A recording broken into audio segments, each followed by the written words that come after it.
No doubt about it, the PEI Rocket have been the busiest team in the Quebec Major Junior Hockey League trading period.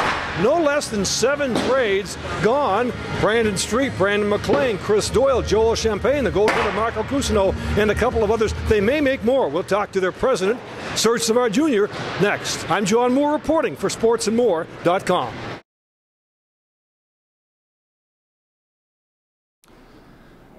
To be honest with you, John, about a month ago we were sitting on a chair. We were buyers and sellers. We didn't know. We were looking around what's available, and we knew we had a good hockey club.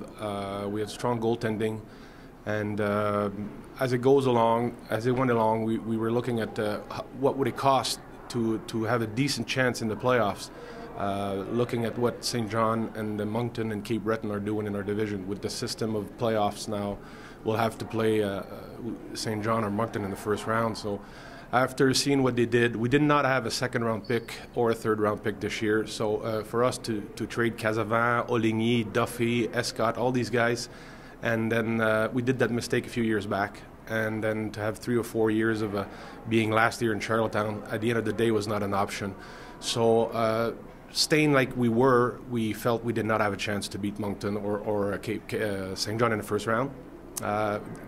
Saying that, we're not going to give up. We're going to try to win in the first round, but the odds were not on our side. So just to stay like this and be a little weaker next year, we decided to sell some of our best players for. So we have 3 first-round picks, basically with the Bécomo pick in the first or the second round. So and we have players coming next year too. So I think we're pretty healthy for the next 3 years.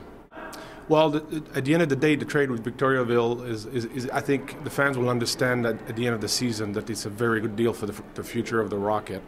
The Cousineau deal, well, Marco came in, and then, to be honest, since the beginning of the season, Evan Mosier was as good as Marco. He played very well, even though he had a little difficulties the past 3 games, but he's been very solid for us. He's a 19-year-old.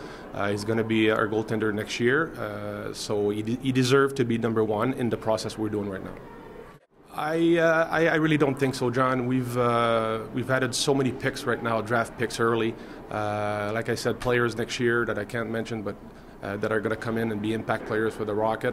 And then I think we brought in Stinziani and to play with Mabob and try to compete this year a little bit and to finish the year. And even though we're going to play a lot of kids, but I think we're done. We're going to keep our assets right now. Of course, when we started the season in training camp, we were probably one of the first teams to move. We acquired Cousineau, and then we acquired Mabob right off the bat. So obviously our fans thought we were going to, and with reasons, they thought we were going to keep buying and go all the way. But things changed in the queue pretty quickly, and the logic was not to sell the farm for the next 4 years here in Charlottetown. We're a team that we're a small market team. That's the obvious, and we can't just go out and buy players in the States and then buy the best Europeans, and we just don't have the assets to do that. So for us, we have to be careful. We have to build through the draft.